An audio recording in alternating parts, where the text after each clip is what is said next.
राधे राधे दोस्तों, जय श्री कृष्णा। स्वागत है आपका हमारे चैनल पर। चलिए, आज नए साल में हम आपको नई कहानी लेकर आए हैं और ये कहानी है भाग्य और कर्म की। कहते हैं ना, भाग्य और कर्म अलग अलग होता है। इसी प्रश्न को लेकर एक बार नारद जी भगवान विष्णु के पास पहुंचते हैं और भगवान विष्णु से कहते हैं कि हे नाथ, आपने कर्म और भाग्य को अलग अलग रखा है, परंतु मुझे समझ में नहीं आ रहा है कि कर्म और भाग्य अलग अलग कैसे हो सकता है। तब भगवान विष्णु मुस्कुराते हुए कहते हैं कि हे नारद, कर्म कोई भी कर सकता है और किसी के भी कर्म का फल कोई भी प्राप्त कर सकता है, कोई भी खा सकता है, किसी का कमाया हुआ, किसी का लाया हुआ, परंतु भाग्य सबके अपने अलग अलग होते हैं। सभी अपने भाग्य के सुख और दुख भुगतते हैं। नारद जी कहते हैं कि हे नाथ, अभी भी मुझे आपकी यह बात समझ में नहीं आ रही है। तब भगवान विष्णु कहते हैं कि नारद, बैठिए, हम आपको एक कथा सुनाते हैं। इस कथा से शायद आपको आपके मन में जो संदेह है वो अवश्य ही दूर हो जाएगा। भगवान विष्णु कहते हैं कि एक बार की बात है, एक राजा अपनी दो बेटियों और पत्नी के साथ एक राज्य में रहता था। एक समय की बात है, वे सभी बैठकर भोजन कर रहे थे। तभी राजा के मन में कुछ ऐसा विचार आया और राजा ने पूछा अपनी बेटी से, बड़ी बेटी से पूछा कि बेटा, तुम किसके भाग्य का खाती हो। बड़ी बेटी ने कहा, पिताजी, हम तो आपके भाग्य का खाते हैं। आप भाग्यशाली हैं तो हम भाग्यशाली हैं। फिर उसने छोटी बेटी से पूछा तो छोटी बेटी ने कहा कि नहीं पिताजी, आपके कर्म का खाते हैं, क्योंकि आप कर्म करते हैं, आप कर्मनिष्ठ हैं, तो आपके कर्म का हम खाते हैं, परंतु भाग्य तो मेरा अपना ही है, मैं अपने भाग्य का ही खाती हूँ। इस पर सुनकर राजा को बड़ा ही क्रोध आया और दुखी भी हुआ। फिर वह पत्नी की तरफ घूरते हुए देखा और पत्नी से पूछा कि तुम किसके भाग्य का खाती हो। पत्नी डरते डरते बोली कि आप मेरे स्वामी हैं, मैं आप ही के भाग्य का खाती हूँ। यदि आप भाग्यशाली हैं तो मैं भी भाग्यशाली हूँ। परंतु छोटी लड़की इसी बात पर अड़ी रही। उसने कहा, नहीं, मैं अपने भाग्य का खाती हूँ। और राजा को यह बात घर कर गई। उसके मन में क्रोध हुआ और उसने अपने मंत्रियों को बुलाकर कहा कि दोनों बेटियों का विवाह कराया जाए। बड़ी बेटी का विवाह राजघराने में और छोटी बेटी का विवाह किसी ऐसे घर में जहाँ कोई न हो, जहाँ गरीबी और दरिद्रता हो, और देखते हैं कि किसका भाग्य कितना प्रचंड है। यही सोचकर राजा ने अपने मंत्रियों को आदेश दिया कि जाओ, इनके लिए वर ढूंढ के ले आओ। सारे मंत्री और राजसभा में यह बातें सुनकर सब दंग रह गए कि एक राजा की दो बेटियां और इतनी असमानता, ऐसा क्यों राजा कर रहे हैं। परंतु किसी को प्रश्न पूछने का हिम्मत ही नहीं हुआ। कोई पूछ ही नहीं पाया राजा से कि आप ऐसा क्यों कर रहे हैं। जैसा आदेश था वैसा ही हुआ। बड़ी बेटी का विवाह किसी राजघराने में हुआ। सब सुख संपन्न और सब पूरा परिवार था, उसके वहाँ कोई कमी नहीं थी। परंतु राजा के मंत्रीगण छोटी बेटी के लिए पता नहीं कहाँ से एक गरीब ब्राह्मण को पकड़ कर लेकर आ गए और उसी से उसका विवाह करा दिया गया। विदाई के समय ऐसा हुआ कि राजा ने अपनी बड़ी बेटी को हीरे मोती, हाथी, घोड़ा, धन जवाहरात सब बहुत देकर विदा किया, परंतु छोटी बेटी को अच्छे वस्त्र भी नहीं दिए। टाट की बनी हुई एक साड़ी पहनाकर और उसे विदा कर दिया, सिर्फ यह देखने के लिए कि तुम अपने भाग्य का खाती हो, तो देखते हैं तुम्हारा भाग्य तुम्हारा कितना साथ देता है। दोनों बेटियां विदा हो गई। बड़ी बेटी अपने पिता का पैर छुए आशीर्वाद ली और चल दी। छोटी बेटी ने भी आशीर्वाद लिया और बिना कुछ कहे चल दी। जब समय व्यतीत हुआ, बड़ी बेटी तो अपने घर में महल में सुख से रहने लगी, परंतु छोटी बेटी जब गई तो वहाँ अंधेरा हो चुका था, वहाँ कुछ दिखाई नहीं दे रहा था। एक टूटी फूटी मड़ई थी, उसमें उसने रात्रि व्यतीत किया और जब सुबह उठकर देखा तो उसे 5 चूल्हे दिखाई दिए और चारों तरफ खुला मैदान और एक छोटी सी झोपड़ी। वह देखकर बिना कुछ कहे उसने सोचा कि ऐसा क्यों है। फिर उसने अपने पति को बुलाकर पूछा कि यह ऐसा क्यों है। तब उसके पति ने बताया कि हम 5 भाई हैं और पांचों के यह चूल्हे हैं और हम एक ही झोपड़ी में रहते हैं, भिक्षाटन करते हैं और हमारा दिन बीतता है, जीवन यापन हो रहा है ऐसे ही। लड़की कुछ सोची और फिर थोड़ी देर बाद उसने कहा कि फिर भोजन का प्रबंध कैसे होता है। तो उसके पति ने कहा कि अभी मैं कुछ भिक्षा मांग कर लाता हूँ और फिर तुम भोजन बनाना। वह भिक्षा मांग कर लाया और उसने भोजन बनाया। फिर एक दिन और बीता। फिर उस लड़की ने बड़े हिम्मत करके 4 जो चूल्हे थे उनको वहाँ से हटा दिया और एक ही चूल्हा छोड़ दिया। शाम को जब भिक्षा मांग कर 5 भाई आए तब 4 भाई बड़े क्रोधित हुए। उन्होंने कहा कि कल की आई हुई लड़की, तुम्हारी इतनी हिम्मत, हमारे चूल्हे क्यों हटा दिए। तब उस लड़की ने कहा कि पहले आप लोग अकेले अकेले थे, काम करने में आप लोगों को तकलीफ होती होगी, अब मैं भोजन बनाऊंगी और आप सभी भोजन करना, तो 5 चूल्हे की क्या आवश्यकता है। चार भाई तो बड़े क्रोधित हुए, परंतु जो बड़ा वाला भाई था उसको बातें थोड़ी समझ में आई, तो उसने कहा ठीक है, जैसा बहू कह रही है हम वैसा ही करेंगे। फिर उस लड़की ने क्या किया, चारों तरफ से लीप पोप कर, चारों तरफ गोबर से बढ़िया से लीप के घर आंगन और साफ सफाई करके और भोजन बनाया, जो कुछ भी बचा था उससे। उन सभी ने बैठ के भोजन किया और उतना स्वादिष्ट भोजन उन लोगों ने कभी नहीं किया था। भोजन करने के उपरांत उन्होंने कहा कि बहू, तुम्हारे पिता ने तुम्हारे साथ ऐसा क्यों किया? तुम एक राजा की बेटी हो और हम तो गरीब ब्राह्मण, हमारे घर तुम्हारा विवाह क्यों करा दिया? लड़की मुस्कुराते हुए कुछ बोली नहीं और बोली कि मैं जैसा कहती हूँ ऐसा ही आप लोग करते जाइए।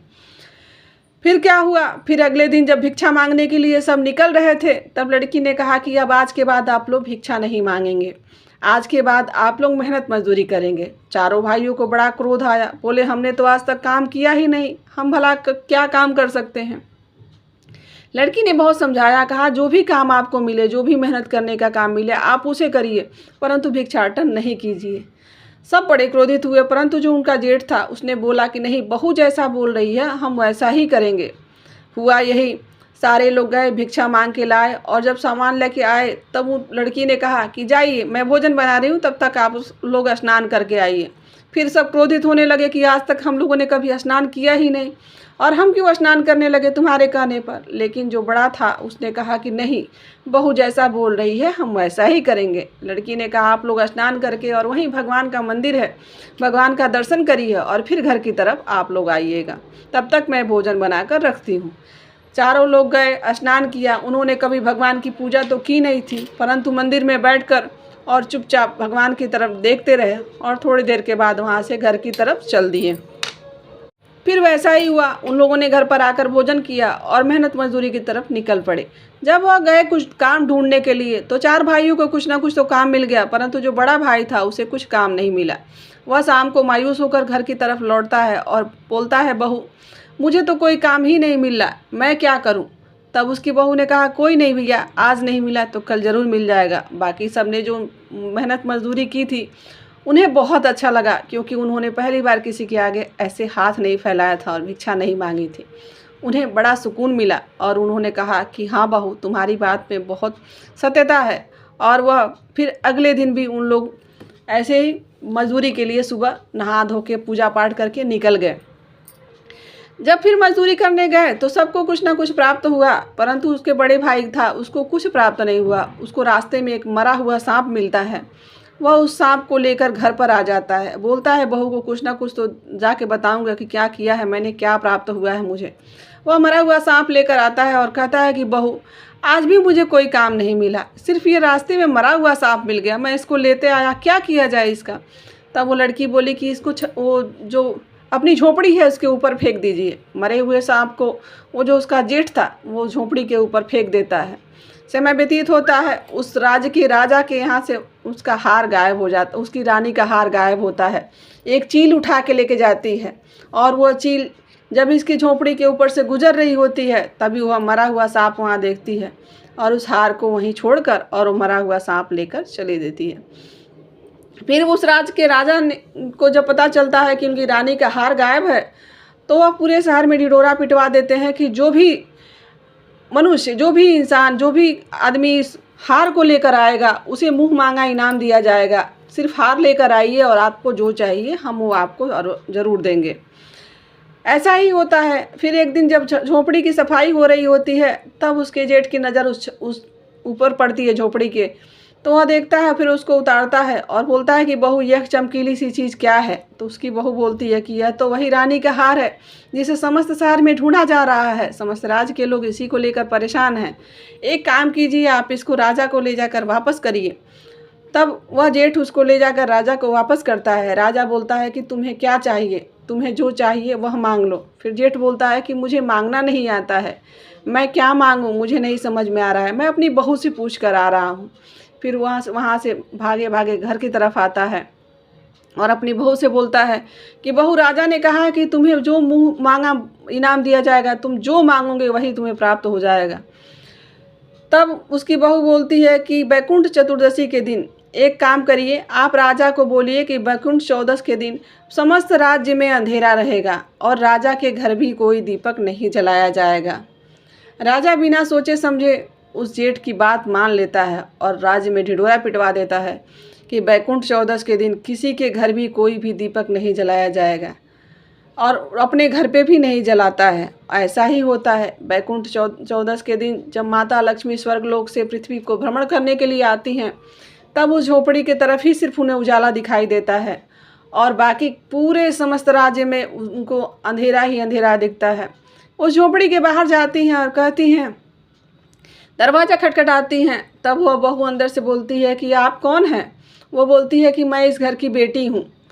वो बोलती है कि आप इस घर की बेटी हैं तो वापस लौट जाइए, हमें तो खुद को खाने को नहीं है, हम आपसे को कहाँ से खिलाएंगे। फिर लक्ष्मी जी लौट के आती हैं। फिर थोड़ी देर बाद आके दरवाज़ा खटखटाती हैं और कहती हैं, फिर वह बहू पूछती है कि आप कौन हैं? तो बोलती है मैं इस घर की बहू हूँ। बोलिए नहीं, मैं नहीं दरवाज़ा खोलूँगी। फिर तीसरी बार जब माता लक्ष्मी लौट कर आती हैं और दरवाज़ा खटखटाती हैं, वह पूछती है कि आप कौन हैं? तब वह कहती हैं कि मैं माता लक्ष्मी हूँ।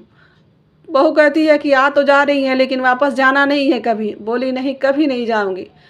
अंदर जब प्रवेश करती हैं माता लक्ष्मी, तब वह दरवाज़ा खोलती है और उन्हें पाटा देती है लकड़ी का और उस पर ज़बरदस्ती बिठाती है और उनके आरती और पूजा पाठ करती है और उसके बाद कहती हैं कि आज के बाद आप इस घर से कभी भी नहीं जाइएगा। माता लक्ष्मी कहती हैं तथास्तु, ऐसा ही होगा।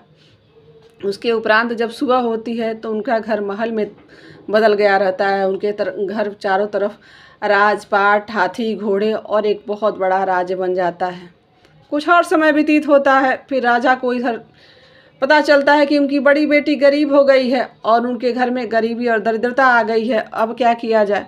तब राजा क्या करता है कि अपनी बड़ी बेटी को बुलाता है अपने घर पर और सोचता है कि जिसको इतना देकर विदा किया, इतना सब दिया, उसकी ये हालत है तो छोटी वाली को तो कुछ दिया ही नहीं है।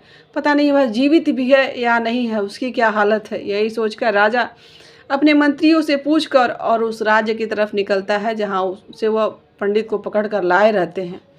राजा चारों तरफ केसर का व्यापार बनकर घूमता है। लोकेसर लोकेसर ऐसा ही बोलता है। फिर अपने महल के झरोखे से जब वह लड़की देखती है तो उसे आवाज़ उसे पिता की लगती है और वह उधर से झांकती है और कहती है तो सच में पिताजी ही हैं। वह अपने एक नौकरानी से बोलती है कि जाओ, उनके पास जितना केसर है वह सब खरीद लो और उन्हें आदरपूर्वक घर में लेकर आओ। वह उन्हें आदरपूर्वक घर में लेकर बिठाती हैं और फिर वह लड़की हर बार जितना व्यंजन परोसती है उतना बार अलग अलग कपड़े पहन कर आती है और लास्ट में वही जो उनके दी हुई टाट की साड़ी थी वह आखिरी में पहन कर आती है। जब वह टाट की साड़ी देखते हैं तो उनकी आंखों से अश्रुपात होने लगता है और वह कहते हैं ये तो मेरी बेटी को दिया हुआ वस्त्र है। तब बोलते हैं कि बेटी, तुम क्या इस राज्य में नौकरानी हो? ये तो हमने ही तुमको दिया था। लड़की बोलती है नहीं पिताजी, मैं नौकरानी नहीं हूँ। आपने जितने बार अलग अलग वस्त्र पहने देखा था वह मैं ही थी और यही भाग्य और कर्म का खेल है। यदि कर्म प्रधान है तो आपके भाग्य में जो नहीं है वह भी प्राप्त हो सकता है, परंतु यदि आप कर्महीन हैं तो सिर्फ भाग्य के भरोसे कुछ नहीं होता है। और कर्म यही होता है कि आप कर्म किसी का भी कर्म का किया हुआ खा सकते हैं। कोई भी आपको बना कर दे सकता है, कोई भी आपके लिए कमा कर ला सकता है, परंतु भाग्य आपका अपना होता है। आशा करते हैं आपको आज की कहानी अच्छी लगी होगी। यहाँ तक बने रहने के लिए आप सभी का बहुत बहुत धन्यवाद। राधे राधे। जय श्री कृष्णा।